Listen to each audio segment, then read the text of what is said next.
So I had a little something to say a second ago. I'm going to say it anyway.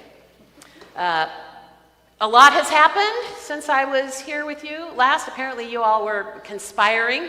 But also, as I was thinking about Music Sunday and what has happened since I've been gone, I'm really happy to be celebrating music, but I think it's, we kind of have to say a little something about what's going on in the world right now.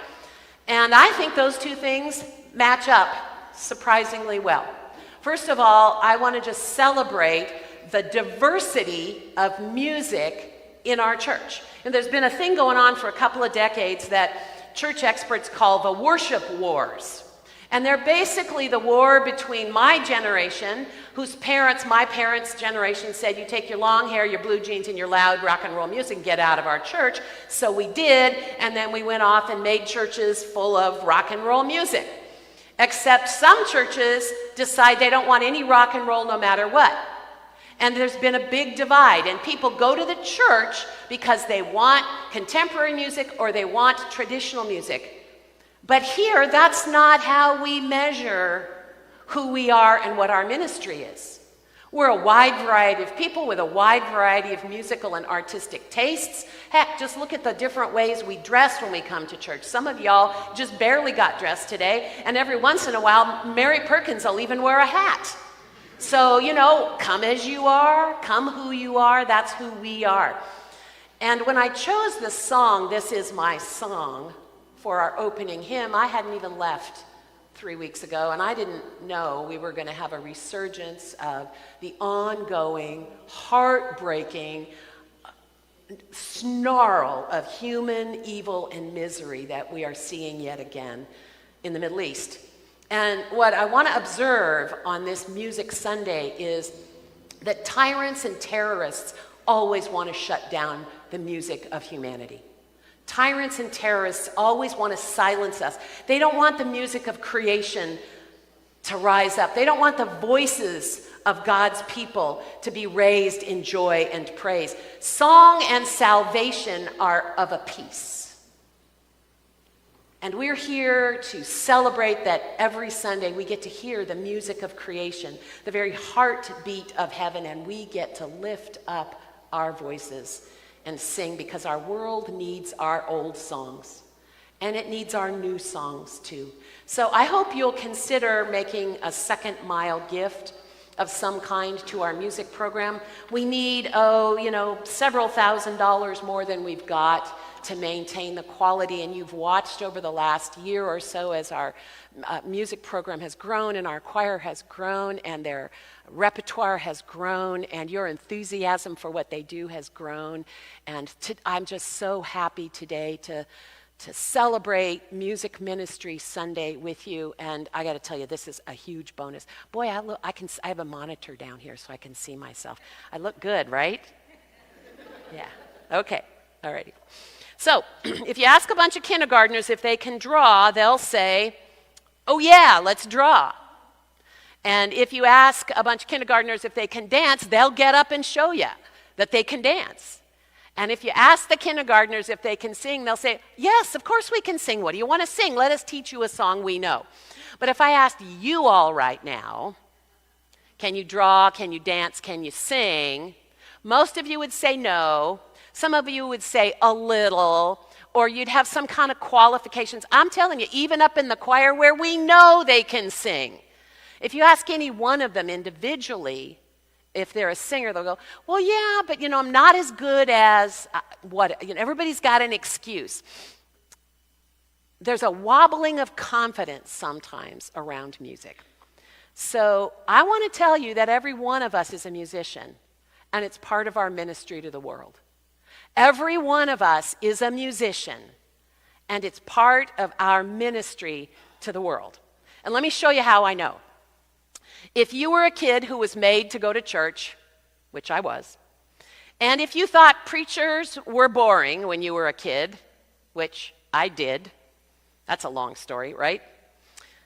But if you were a kid who liked to read, and I was, and if you were raised in a Methodist church, which I was, you might have pulled the hymnal from in front of you one Sunday while the pastor was droning on and flipped through the pages and come to this page called Directions for Singing by John Wesley. How many of you have read these? Yeah, okay, so those people are the ones who are already chuckling. I think they're mostly put here for their entertainment value, and I'm going to read them to you. But I have discovered and rediscovered that there's actually some pretty good advice in here. First, learn these tunes before you learn any others. Afterwards, learn as many as you please. And none of us do that except Larry Orr. And if you want to know when a hymn was written and who wrote it and the circumstances of its writing, then you need to go ask Larry Orr. But I'm not going to let him come up here and tell you right now because it's my turn to talk. Sing them as exactly as they are printed here without altering or mending them at all. And if you've learned to sing them otherwise, unlearn it as soon as you can. You know, a hymn is a text. A hymn is a poem. So you can go places like Britain, and the program will say, we're going to sing How Great Thou Art or Amazing Grace, and then they play some weird tune you never heard. So the text doesn't always go to the same tune. Sing all of y'all. This is actually pre-Southern. What he means is all of y'all sing.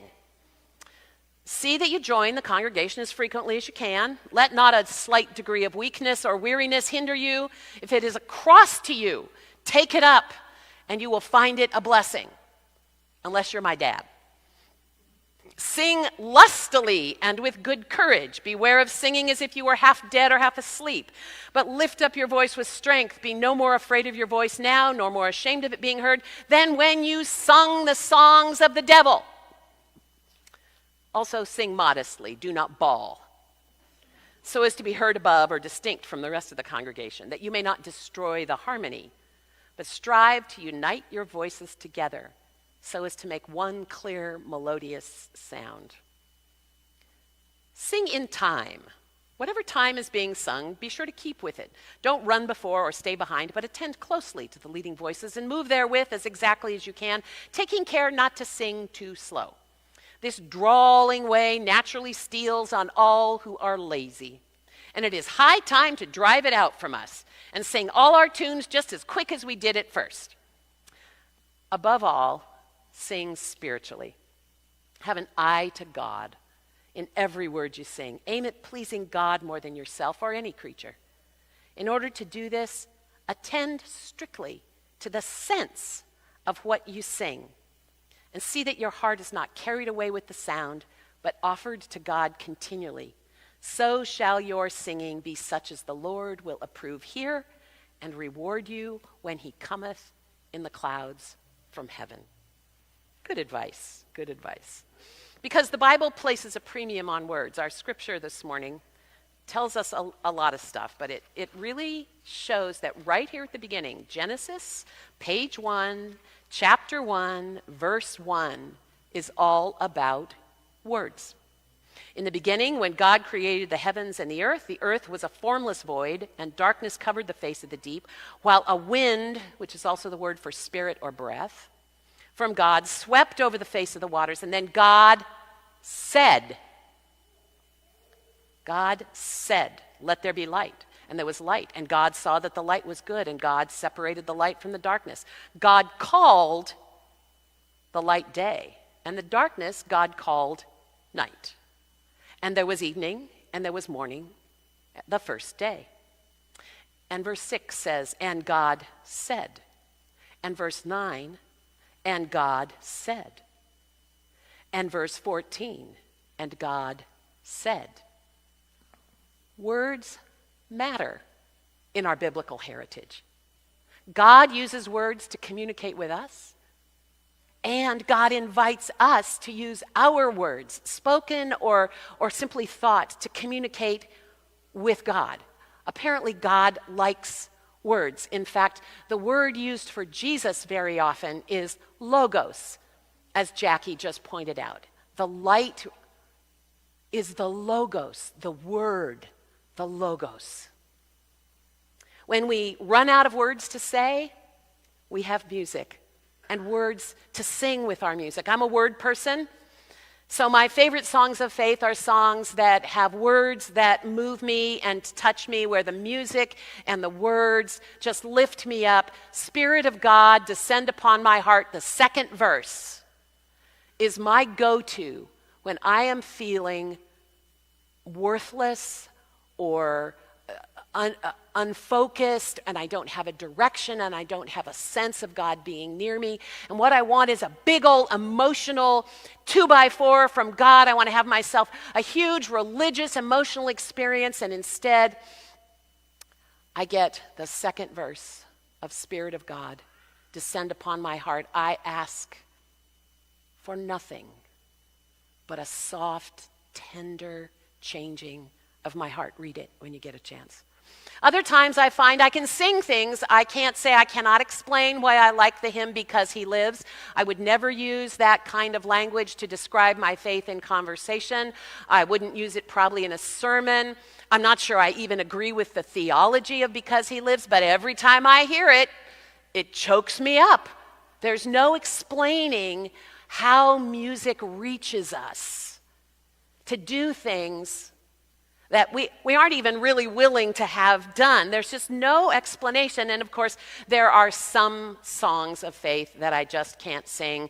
I don't know when I'm ever going to get used to the idea of singing a song that calls itself There Is a Fountain Filled with Blood. But you never know.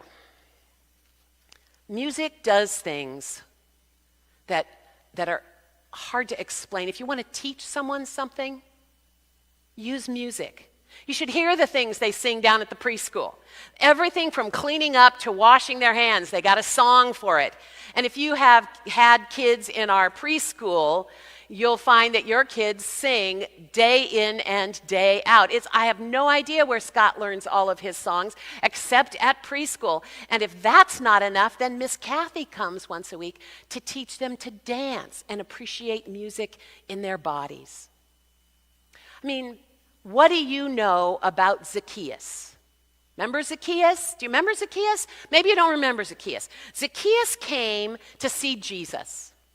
But Zacchaeus was not a very big guy, so he got in a tree. Now, Zacchaeus was a Pharisee. That means he was among the religious elite. He had a graduate degree in Judaism. So coming out to see Jesus was kind of dangerous for him. Furthermore, he makes himself known by getting in a tree where he can be seen. He's not hiding. And he asks Jesus a question. And Jesus says, you know, you're a smart guy and you're asking good questions. Let's go have dinner together and have a conversation. So Jesus recognizes another big mind among him. And what do we remember about Zacchaeus? Come on. Zacchaeus was a wee little man, and a wee little man was he. Poor guy. He was so much more than that. When people are in trouble, they sing. You have a sick or an upset child, you sing to them. My kids can tell you which song was their special song for bedtime or when they were sick or when they were unhappy. And in fact, they can still sing those songs. A really interesting thing happened to me that I also can't explain. I had an older parishioner who had been in a care facility for a long time, and she was slipping into that coma that you slip into in the weeks before death. And I went to visit her, and I don't know what prompted me. It's not my habit. I took the hymnal with me because I knew she loved music, and I sang some hymns to her. Because, you know, you don't know, right? Just because she was non-responsive didn't mean she couldn't hear something. And maybe I'm being fanciful, but I could swear I saw her lips moving, and at the very end, she just lifted her hands like this. And I'm not a fanciful person, but that happened. It happened. And of course, when we're scared, we sing. We have heard stories of people in bomb shelters singing. When people gather in peaceful protest because they're afraid of what's happening in the world, the best ones sing. It keeps them peaceful and focused. Even lullabies are aimed at teaching our children to be at peace at night instead of scared. At one church I served, we did an annual worship service with folks from the memory care centers of the areas around, and they would all come, and we'd do about a 20-minute worship service. And you know what? We sang songs that they knew. Jesus loves me, this I know. Amazing grace. Participation was lively. And apparently, it's been this way for our whole faith heritage. This is Psalm 96. Sing to the Lord a new song. Sing to the Lord all the whole earth. Sing to the Lord and bless God's name. Proclaim the good news of his salvation from day to day. Declare God's glory among the nations and his wonders among the people. For great is the Lord and greatly to be praised. God is more to be honored than all the other gods. As for all the gods of the nations, they're but idols. It's the Lord who made the heavens. Oh, the majesty and magnificence of his presence. Sounds like a praise song, doesn't it? Repetition, repetition. Oh, the power and splendor of God's sanctuary. Ascribe to the Lord, you families of the peoples. Ascribe to the Lord honor and power. Ascribe to the Lord the honor due his name. Bring offerings and come into God's courts. Worship the Lord in the beauty of holiness. Let the whole earth tremble before God. Sing to the Lord. Sing to the Lord. But sing modestly, do not bawl. And don't get behind time. But don't be a lazy singer. And above all, pay attention to the sense of what you're singing. I've always liked musicians. My Sunday school teacher could play the piano. I've always had a fascination with organists at church. I can play the piano sort of moderately, but being able to make all four of your limbs play something, I'm not sure how they do it. It's like magic. Music has always been part of my life. My mother was a musician, my dad was an appreciator of music. He's pretty much the only person I've ever asked to stop singing in church when I'm standing behind him. I have one friend, he's a really multi-talented guy. He actually installed our sound system years ago before I got here. He can make Kumbaya come alive, and that takes some doing. The magic of music has always undone me. I don't know what it is about it that reaches the places I'm not sure I even want to have reached.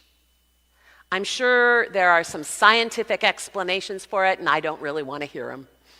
The capacity of music to transform, transfix, transport. Music just pulls something from us, and we owe a great debt to our musical friends and colleagues, even with and maybe because of all the terrible things going on in the world.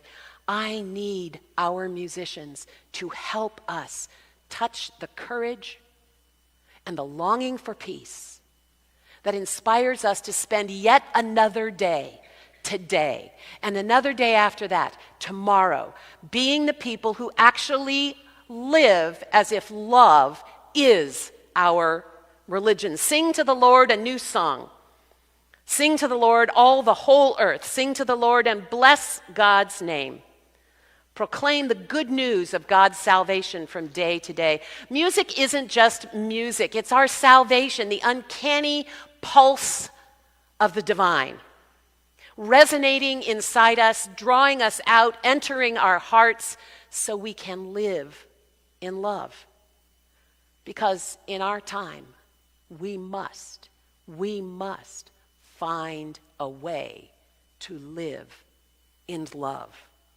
So whatever's going on with you today, whether you're here or if you're a part of our online community today, whatever is happening with you, wherever your life has landed you, maybe you're in a time of hope and encouragement, maybe you're in a time of distress or desperation, whatever's happening in the world, whatever's happening that we are horrified at and don't have any easy answers for, may God's love and the love around us sing to our hearts. And may the music reach you when nothing else can. And may the love of God sink deeply into you so that you may be part of this tribe that lives as if love is our only religion. And all God's people agreed and said, Amen.